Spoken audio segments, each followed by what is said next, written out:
It certainly seemed like this is going to be one where you're going to earn everything you get. And certainly he's going to hold players accountable, as I mentioned. I don't think this is going to be one of those where players are going to be babied. I think there's going to be some tough love. And that's not because, he's trying to be unkind to players, but because he has a certain expectation that he holds them to.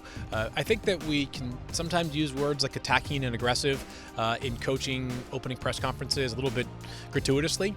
One thing we know about his defense is that they did attack. They were unafraid to put pressure on opposing quarterbacks, and they were unafraid to let cornerbacks do their thing on an island. So I don't know exactly how the defense will look schematically, but if it looks anything like it did in Detroit under Aaron Glenn, you can expect that guys like Sauce Gardner will have a lot of opportunities to earn their keep as a one-on-one corner. Because I think the number one thing is with this team, you want to build an identity, right? What are we good at? What are we going to do? How are we going to win games week after week?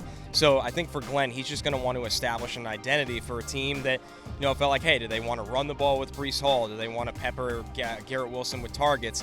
Or is our pass rush up to the standard that we set? Do we have enough guys on the back end that can, shut guys down in our secondary? So I think establishing his identity will be the number one thing. And the cool thing about Glenn is he's not just a coach that he gets the ingredients from the GM and everybody. He's going to be involved in that process of picking players, which helps the coaching staff when they're involved in that because it makes the transition a little easier from when guys are drafted or signed in free agency to implementing them in a system.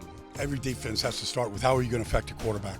Like, are you going to be a four-man rush team and you're going to try to win with your four the way, say, the Eagles do and are doing right now? Or are you going to be a team that, wants to bring a variety of different pressures like Kansas City to get to the quarterback? I think it starts with how are you going to affect the quarterback, because we've all seen that it really doesn't matter what the name in the back of the jersey is. If you give those guys time and they're not hit, they're not affected, like they all can be successful. It's funny because coaches will always tell you, we want smart players. Well, everyone wants that, of course. They want them to be physical. Of course, everybody wants that. But now, depending on what kind of front, now he ran a 34 at Detroit. I know he's coaching a 4-3 before, so it could go either way, how he wants to do it, but he'll have to make that decision.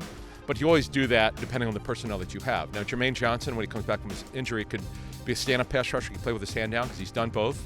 You have to see who's under contract. That'll ultimately determine what they do long-term in terms of players that the new general manager gets them. I like the way, from what I understand, he manages players because he's a former player. He knows how to connect with them. But as a CEO, head coach, it's more you're more of a managing day-to-day everything that goes on. You have more time to coach your players, to coach your coaches, Ethan, which is very, very important.